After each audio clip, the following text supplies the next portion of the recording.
Welcome to our channel. నేను మీ ప్రశాంత్. భారత్కి పాకిస్తాన్కి మధ్యలో యుద్ధం జరిగితే ఏ విధంగా ఉండబోతుంది? కాసేపట్లో ప్రధానమంత్రి మోదీ గారు సమావేశం పెట్టబోతున్నారు.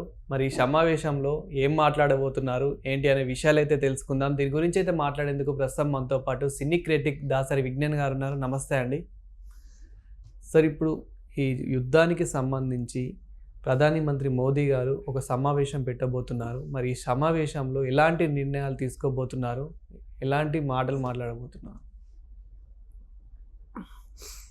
యాక్చువల్గా నిన్న జరిగింది ఏంటంటే, ఇప్పుడు కొత్తగా వచ్చిన వాదన ఏంటి, యుద్ధం వాతావరణం ఎందుకు వచ్చింది? ఫస్ట్ అటాక్ జరిగింది. పెహల్గామ్ అటాక్ నుంచి మొదలుకొని దఫదఫాలుగా రోజుకొక వార్త వింటూ ఉన్నాం. ఇప్పుడు రీసెంట్లీ జిప్ లైన్ ఆపరేటర్ ఏదో అన్నాడు, అతనికి దీనికి ఏదో సంబంధం ఉంది, లింక్ ఉంది అనేది వస్తుంది. అది మామూలుగా ఒక అబ్బాయి వాళ్ళ పేర్లు వద్దులే, వాళ్ళ ఫ్యామిలీతో పాటు వస్తే తనేం చేశాడు, ఆ జిప్ లైన్ ఉంటుంది కదా, ఇప్పుడు జిప్ లైన్ ఏంటి, ఆ డబ్బా ఉంటే రోప్ వే, అది ఈ జిప్ లైన్ ఏంటి, జస్ట్ డైరెక్ట్ మనం అది పట్టుకోవాలి, కూర్చోపెడతారు, మరి గాల్లో తేలినట్టు ఉంటుంది. అది ఒక మనిషి వెళ్ళగలడు. ముందు వాళ్ళ వైఫ్ పిల్లల్ని పంపిస్తే తర్వాత 2 జంటలు వెళ్ళాయి. ఆ తర్వాత ఈయన ఎక్కాడు. ఎక్కి వెళ్ళేటప్పుడు ఆ ఆపరేటర్ వాళ్ళ మతానికి సంబంధించిన లాంగ్వేజ్లో ఏదో ఒక పదం అన్నాడు, దేవుణ్ణి ఉద్దేశించండి, లైక్ దేవుణ్ణి ప్రార్థించినట్టుగా. ఆ పదం బేసిక్గా వాళ్ళు ఏదో సాధిస్తే జై అన్నట్టుగా అన్నాడు. ఒకవేళ భయంతో అనున్నాడు అనుకో, ఇంకోలాగా అంటారు, ఆ మాట అనరు. కాబట్టి తనకి తెలిసే ఇది జరిగింది, జిప్ లైన్ ఆపరేటర్ కూడా ఇందులో భాగస్వామ్యం ఉంది అని చెప్పాడు. ఆ వీడియోలో చూస్తే, సెల్ఫీ వీడియోలో ఆల్రెడీ అప్పటికే వ్యాలీ మొత్తం, బైసరన్ వ్యాలీ మొత్తం వాళ్ళ కంట్రోల్కి వచ్చినట్టుగా ఉంది, ఉగ్రవాదుల కంట్రోల్కి వచ్చినట్టు. తనేం చెప్పాడు, తర్వాత మా వైఫ్ వాళ్ళు అక్కడ, నేను ఇంకా రోప్ పైన ఉన్నాను, ఎవరో ఉగ్రవాది దగ్గరికి వచ్చి వాళ్ళ పేర్లు అడిగి మీరు ఏ మతం అని అడిగి చంపేశాడు, కాల్ చేశాడు. నాకు భయం వేసి నాకు భార్యని పిల్లోడిని కాపాడుకోవడానికి ఆ 15 అడుగుల నుంచి దూకేశాను. అట్లా వాళ్ళని పట్టుకొని వెళ్ళాను. ప్రాణాలు అయితే కాపాడుకోలేదు, బట్ ఏదో కొంచెం అక్కడ ప్రాణాలు కాపాడుకునే ప్రయత్నం అయితే చేశాను అని అయితే తను చెప్పడం జరిగింది. సో ఇప్పుడు ఇది విన్న తర్వాత ఆల్రెడీ ఇట్ వాజ్ ప్లాన్డ్. మరి మనం ఏం చేస్తున్నాం అనేది మోడీ గారికి అనిపించింది. అంటే లైక్ ఎట్లా అంటే, ఇప్పుడు దాడి జరిగితే ఇప్పుడే ఎవడో వచ్చి చేశాడని కాదు, ఎప్పటి నుంచో రెక్కి నిర్వహించి కూడా ఉంటారు కొంతమంది. వాళ్ళంతా ఆర్మీ డ్రెస్లోనే ఉన్నారు. లైక్ యునో, ఇప్పుడు ఫర్ ఎగ్జాంపుల్ బాంబు పేలుడు జరిగింది. ఆ రోజు టూరిస్టులు అక్కడ ఒక 1000 మంది ఉన్నారు. 1000 మంది టూరిస్టుల డీటెయిల్స్ తీసుకుంటారు. ఎంతమంది ఫ్లైట్లో వచ్చారు, ఎంతమంది ట్రైన్లో వచ్చారు, ఎంతమంది రోడ్డు మార్గాన వచ్చారు, ఎంతమంది ఆల్రెడీ వచ్చి ఉన్నారు. అంటే ఆ రోజు వచ్చిన టూరిస్టులే కాదు, ఆల్రెడీ అక్కడ ఉన్న వాళ్ళు.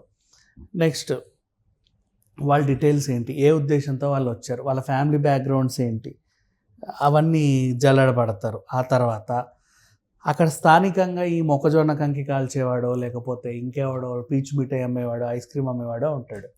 ఎవరైనా 5-6 మంత్స్ నుంచే ఆ వ్యాపారంలో అమ్ముతున్నారా, ఎప్పటి నుంచో ఉన్న వాళ్ళు ఉన్నారా? సరే, అమ్మేవాళ్ళు ఉన్నారు, వాళ్ళు ఏ మతానికి చెందిన వాళ్ళు, అక్కడ వాళ్ళ బ్యాక్గ్రౌండ్ ఏంటి, వాళ్ళకి ఏమైనా ఎవరితో లింకులు ఉన్నాయా? ఇట్లా ప్రతి ఒక్క అంశం ఈ పిన్ టు పిన్ జల్లెడ చేయాలి. అందుకే ఎన్ఐఏకి అప్పచెప్పారు. సో వీళ్ళు ఈ కోణంలో దర్యాప్తు చేస్తున్నారు. కాబట్టి ఏదో కీలకమైన సమాచారం మోడీ గారికి ఇచ్చుండొచ్చు. ఆయన దాన్ని ఇప్పుడు జాతిని ఉద్దేశించినప్పుడు ప్రసంగిస్తూ ఉంటాడు కదా. ఇప్పుడు మనకి కరోనా టైంలోనూ తనే చెప్పింది, అంతకుముందు కూడా నోట్ల రద్దు తనే చెప్పింది. ఇట్లా ఎప్పుడన్నా ఏదైనా కీలకమైన అంశాలు ఉంటే మోడీ గారు బయటకు వచ్చి చెప్పే అవకాశం అయితే మనకు ఉంది, ప్రతిసారి చూస్తున్నాం. అలా ఇతను ఫస్ట్ వాళ్ళందరితో సమావేశం అయ్యి నెక్స్ట్ ఏదో ఒక గొప్ప విషయమే చెప్పబోతున్నాడు. ఆల్రెడీ ఒక డెసిషన్ తీసేసుకున్నాడు యుద్ధం గురించి. ఆ సింధు జలాలని ఆపేశారు. ఇటువైపు మళ్ళిస్తే ఇటువైపు వాళ్ళందరికి కూడా కొంచెం అదేంటిది ఎమర్జెన్సీ ప్రకటించుకునే సిచ్యువేషన్కి వచ్చారు. నెక్స్ట్ వీళ్ళు ఏం చేయబోతారని. మళ్ళీ ఇంకొక ఊహలు అపోహలు ఏంటంటే పాక్కి చైనా సహాయం చేస్తుంది, ఒకవేళ యుద్ధం జరిగితే అటు ఎంత నష్టం ఉందో ఇటు కూడా అంతే నష్టం ఉంటుంది. అవును. ఇటు కూడా జరుగుతాయి కదా కాల్పులు ఇలాంటివన్నీ. సో చైనా ఇన్వాల్వ్ అయ్యి వాళ్ళకి అవన్నీ అమ్ముతుంది. అండ్ ఇట్లాంటి కొన్ని అంటే వేరే దేశాలు మనకు సపోర్ట్ చేస్తాయా, ఒకవేళ వేరే దేశాలు సపోర్ట్ చేసి ఇదేమన్నా వరల్డ్ వార్ 3కి దారి తీస్తుందా, ఇలాంటి అంశాలన్నీ ఉంటాయి. చాలా సున్నితమైన అంశం ఇది. సో ఇక్కడ ప్రజెంట్ ఆల్రెడీ ఎప్పటి నుంచో ఉన్న వాళ్ళు లేకపోతే మధ్యలో వచ్చిన వాళ్ళు సంబంధం లేని వాళ్ళని అయితే పంపించేస్తున్నాడు. సో ఇప్పుడు అసలు ఏ దాడి జరగకుండానే ట్రంప్ అందరినీ పంపించాడు, మేమే ఉంటాం మీరు అందరు అవసరం లేదని. ఇక్కడ దాడి జరిగిన తర్వాత కూడా వీళ్ళు పంపకపోతే తప్పది. చాలామంది అంటున్నారు అయ్యో పాపం వీళ్ళని ఎందుకు పంపుతున్నారు, అయ్యో పాపం ఆ నీళ్ళు ఎందుకు వదిలేరు, అయ్యో పాపం నీళ్ళు ఎందుకు ఆపారు. మనం ఇంతే, మనం అయ్యో పాపం అనుకున్న ప్రతిసారి మన మీద ఎవడు పాపమండు. అవును, అర్థమైందా? జరగాల్సినవన్నీ జరుగుతూనే ఉంటాయి. మన వాళ్ళు ఇంతే, ఎప్పుడు అంత పెద్ద దాడి జరిగినా సరే వాళ్ళని పాపం వాళ్ళకి నీళ్ళు ఎందుకు ఆపామంటారు. అర్థమైందా? ఆ మెంటాలిటీ అవతలోడికి ఉండదు. అక్కడ అందరూ ఒకటే, ఎవరినైనా కాల్చేస్తారు. అది వాడు వీడా వాడా అనేది అనవసరం, ఇంత పిల్లోడా అనవసరం. ఇలాంటివన్నీ జరుగుతూ ఉంటాయి. సో ఇట్లాంటి వాళ్ళకి ఎలా బుద్ధి చెప్పాలి, ఈసారి తీసుకునే నిర్ణయం ఎలా ఉండబోతుంది, దేశ ఆర్థిక వ్యవస్థ మీద ఏమన్నా పడుద్దా, స్టాక్ మార్కెట్ మీద ఏమన్నా పడుద్దా, ఒకవేళ ఏదైనా అయితే మళ్ళీ దేశం కోలుకోవడానికి ఎంత టైం పట్టుద్ది, ఎంత నష్టం వాటిల్లుద్ది. సరే ఇప్పటికిప్పుడు ఆ నష్టాన్ని మనం భర్తీ చేసుకొని సరే యుద్ధానికి ముందుకు వెళ్దామా, లేదు చూద్దామా, నెక్స్ట్ వీళ్ళు ఏం చేసుకుంటారు. కాంప్రమైజ్ అనేది ఉండదు. ఎందుకు కాంప్రమైజ్ అవుతారు? ఒకసారి ఇక మనం ఆ ఒప్పందాలని క్యాన్సిల్ చేసుకుని కాంప్రమైజ్ ఉండదు. ఒక్కసారి పాకిస్తాన్ మీద యుద్ధం చేస్తే పాకిస్తాన్ అసలు ఈ యుద్ధాన్ని తట్టుకోగలుగుతుందా అంటే వాళ్ళు అదే పనిగా ఈ పెద్ద పెద్ద బాంబులని తయారు చేసి పెట్టుకున్నారు, ఎప్పుడు ఇసురుదామా అని. సీరియస్లీ ఆ స్లీపింగ్ సెల్స్ కూడా ఎందుకు పెట్టారో తెలీదు. చైనా నుంచి ఏమేమి కొనుక్కున్నావు కూడా నీకు తెలియదు కదా. అప్పుడంటే ఏమోలే, ఏ వస్తువైనా ఇంత కనిపిస్తే అమ్మో అది ఏందో అనుకుంటాం. ఇప్పుడు ఇంతింత వస్తువులు చాలు అంతంత విధ్వంసాలు చేయడానికి. అండ్ ఈ సాంకేతికత నాలెడ్జ్ ఎక్కువ వచ్చిన తర్వాత ఇట్లాంటి టెక్నాలజీలో ఎక్కువ శాతం చైనా ఉంది.